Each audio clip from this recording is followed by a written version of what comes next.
नमस्कार। आज हम बात करेंगे वर्तमान पर। आज हम बात करेंगे आज हम बात करेंगे परिस्थितियों का मुकाबला करने की। आज हम परिस्थितियों को समझने का प्रयास करेंगे। आज हम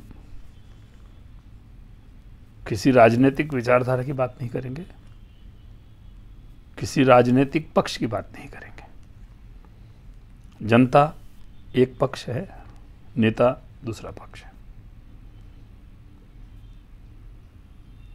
या यूं कहूं कि सच एक पक्ष है, झूठ एक पक्ष है।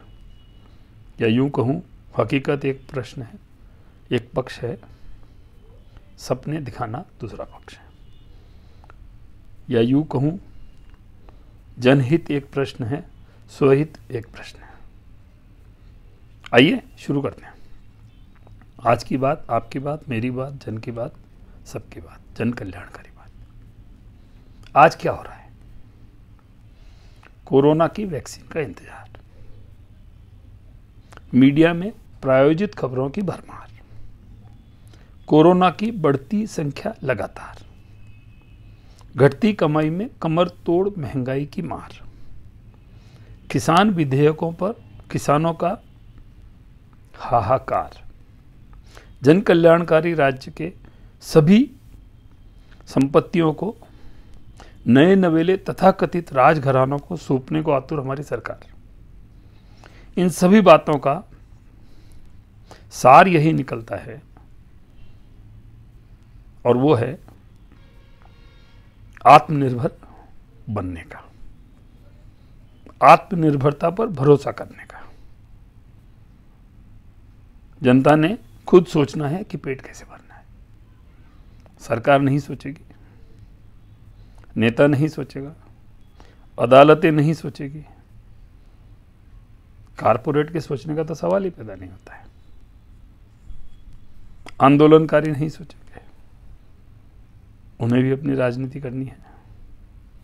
सोचेगा कौन? हमें खुद सोचना है। आइए सोचते हैं, सोचना ही पड़ेगा। अब इस पृष्ठभूमि में हम कमर कस के, जोश भर के परिस्थितियों से लोहा लेने को तैयार हो जाते हैं, तो भी नाना प्रकार के अवरोध हमारे समक्ष खड़े किए जाते हैं। पहला, घर से बाहर निकलने की हिदायत, कम निकलने की हिदायत, न निकलने की हिदायत, कोरोना से बचने की हिदायत हमारा स्वागत करती है।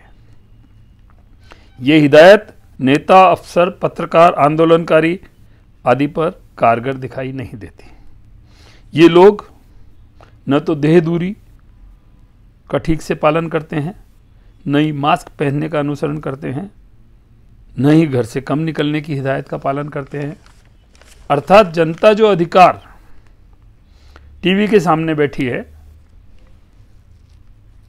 जनता जो अधिकतर टीवी के सामने बैठी है, टीवी जिनमें अधिकतम मालिकाना नित नए राजघरानों के आधिपत्य में है,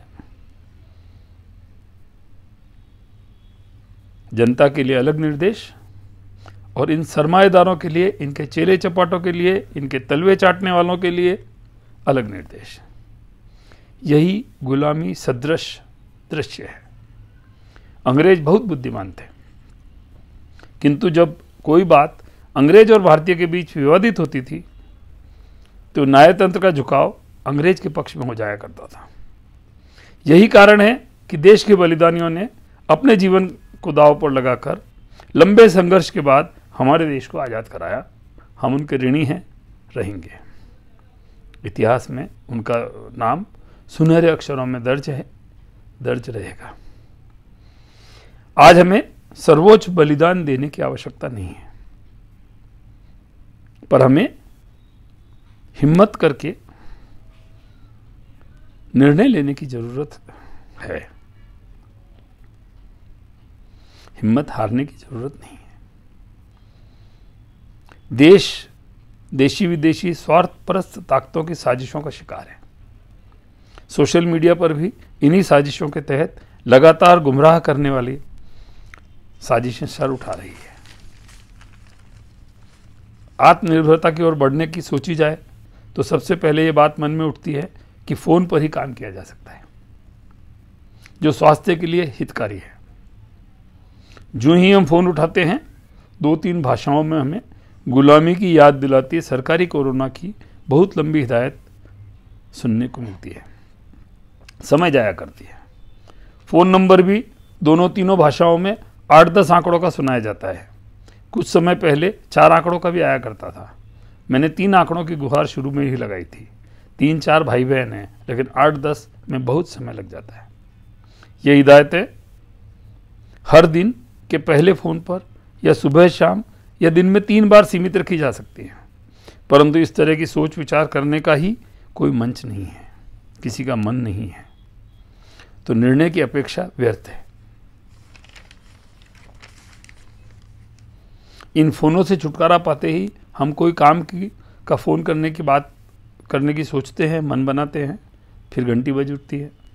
किसी भी मार्केटिंग वाले का या बैंक वाले का या साइबर धोखेबाज का फ़ोन सुनाई देता है। हमारा सारा जोश उसे सुनने में या उससे बहस करने में ही ठंडा हो जाता है। बड़ी बड़ी निजी बैंक अक्सर हर ग्राहक को 50 फ़ोन तब तक करती रहती है जब तक वो ग्राहक क्रेडिट कार्ड नहीं ले लेता है। क्रेडिट कार्ड एक ऐसा चक्रव्यूह है जिसमें फंसने के बाद निकासी संभव नहीं है। प्रश्न है कि हमारे फ़ोन पर हमें अनचाहे फ़ोनों से परेशान करने में किसी को क्या आनंद मिल सकता है? आखिर उनका भी खर्च होता ही है।